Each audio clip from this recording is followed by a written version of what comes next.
예배를 시작하는 여러분의 하루에 하나님의 은혜와 복이 함께 하시기를 축복합니다. 사도신경으로 신앙 고백합니다. 전능하사 천지를 만드신 하나님 아버지를 내가 믿사오며 그 외아들 우리 주 예수 그리스도를 믿사오니 이는 성령을 잉태하사 동정녀 마리아에게 나시고 본디오 빌라도에게 고난을 받으사 십자가에 못 박혀 죽으시고 장사한 지 사흘 만에 죽은 자 가운데서 다시 살아나시며 하늘에 오르사 전능하신 하나님 우편에 앉아 계시다가 죄리로서 산 자와 죽은 자를 심판하러 오시리라. 성령을 믿사오며 거룩한 공예와 성도가 서로 교통하는 것과 죄를 사하여 주시는 것과 몸이 다시 사는 것과 영원히 사는 것을 믿사옵나이다. 아멘. 287장 찬양합니다. 287장 함께 찬양합시다.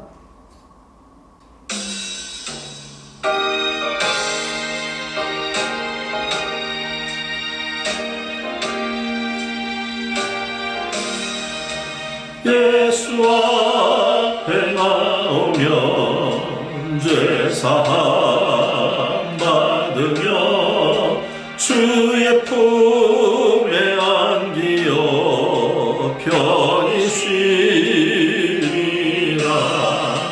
우리 주만 믿으며 모두 구원 얻으며 영생목 남열려가 확실히 맞겠네. 예수 앞에 나와서 은총을 받으며 마음의 기쁨 넘치어 감사하리라.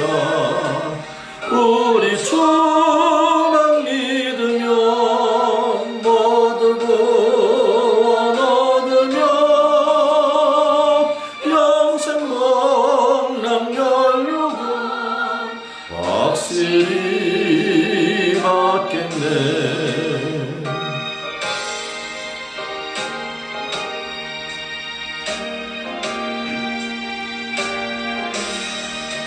예수 앞에 설 때에 흰 옷을 입으며 할거니 난 내 집에 길이 살리라. 우리 주만 믿으며 모두 구원 얻으며 영생목 남열려가 확실히 맞겠네.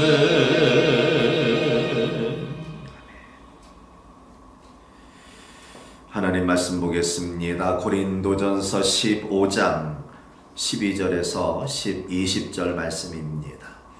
고린도전서 15장 12절에서 20절 말씀. 고린도전서 15장 12절 함께 봉독합니다. 그리스도께서 죽은 자 가운데서 다시 살아나셨다 전파되었거늘 너희 중에서 어떤 사람들은 어찌하여 죽은 자 가운데서 부활이 없다 하느냐. 만일 죽은 자의 부활이 없으면 그리스도도 다시 살아나지 못하셨으리라. 그리스도께서 만일 다시 살아나지 못하셨으면 우리가 전파하는 것도 헛것이요 또 너희 믿음도 헛것이며 또 우리가 하나님의 거짓 증인으로 발견되이니 우리가 하나님이 그리스도를 다시 살리셨다고 증언하였음이라. 만일 죽은 자가 다시 살아나는 일이 없으면 하나님이 그리스도를 다시 살리지 아니하셨으리라. 만일 죽은 자가 다시 살아나는 일이 없으면 그리스도도 다시 살아나신 일이 없었을 터이요 그리스도께서 다시 살아나신 일이 없으면 너희의 믿음도 헛되고 너희가 여전히 죄 가운데 있을 것이요 또한 그리스도 안에서 잠자는 자도 망하였으리니 만일 그리스도 안에서 우리가 바라는 것이 다만 이 세상의 삶뿐이면 모든 사람 가운데 우리가 더 불쌍한 자이리라. 그러나 이제 그리스도께서 죽은 자 가운데서 다시 살아나사 잠자는 자들의 첫 열매가 되셨도다. 아멘. 하나님의 크신 은혜와 복이 오늘 여러분과 함께 하시기를 축복합니다. 언젠가 말씀드렸는데 제가 초등학교 4학년 때 그때 바른생활이라고 했었지요. 바른생활 시험 문제 중에 하나가 사람들이 종교를 갖는 이유가 무엇입니까? 라는 그런 이 객관식 문제였고 그 중에 제가 기억나는 두 문항이 그것이었습니다. 하나는 천국 가기 위해서, 또 하나는 인격 수양을 위해서입니다. 저는 그때 초등학교 4학년생이지만 이게 답이 인격 수양을 위해서라는 것을 알았습니다. 그런데 저는 제 신앙 양심상, 그 어린 신앙 양심상 도저히 그 문항을 체크를 할 수가 없었습니다. 천국 가기 위해서라고 거기에 체크하고 보기 좋게 틀렸겠지요. 지금도 동일한 문제 앞에 우리가 서게 될 수 있습니다. 많은 사람들이 학교 문제는 학교 문제니까 그냥 바른 생활 시간에 혹은 도덕 시간에 아니면 윤리 시간에 거기서 요구하는 답을 해주면 되지라고 하는데, 만약에 똑같은 상황이 된다면 역시 저는 천국 가기 위해서라고 쓰게 될 것 같습니다.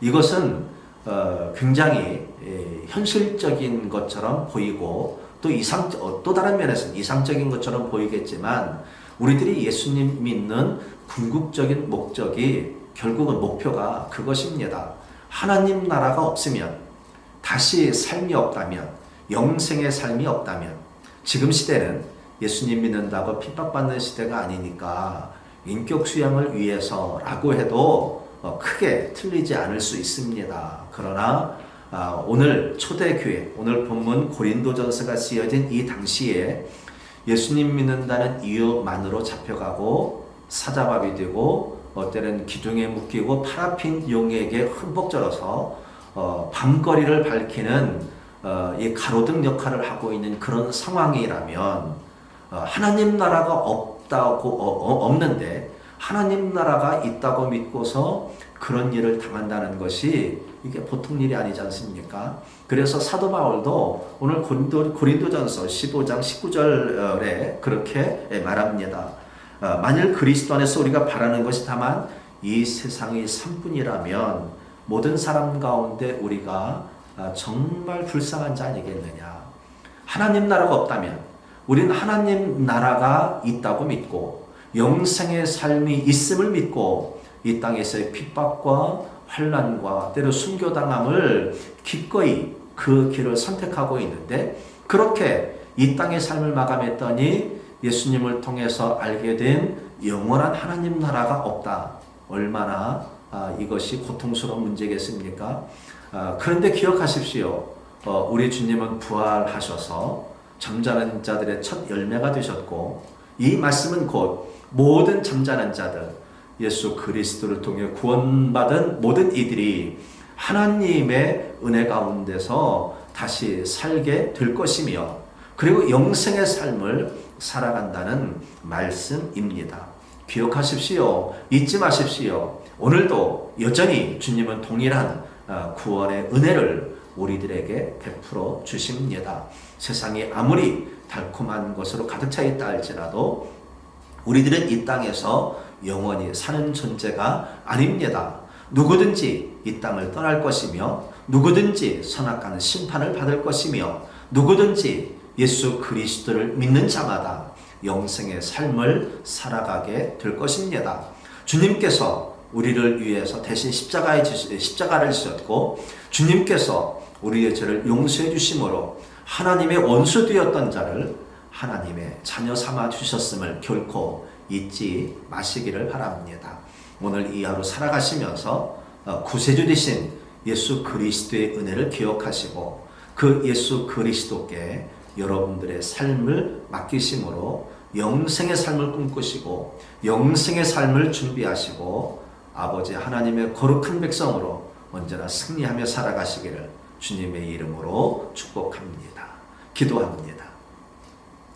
주님 감사합니다. 오늘 하나님의 백성이 되게 하시고 주님 앞에 우리 삶을 맡겨 영생의 삶을 준비하는 자 되게 하셨으니 참으로 감사합니다.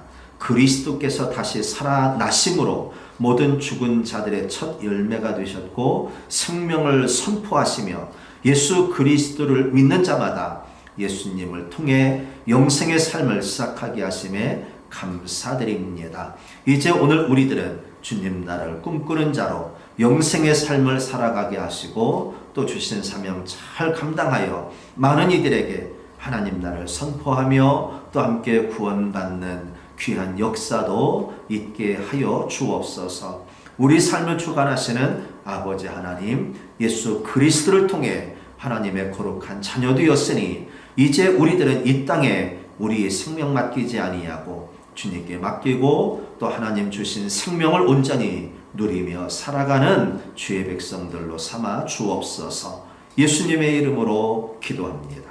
아멘.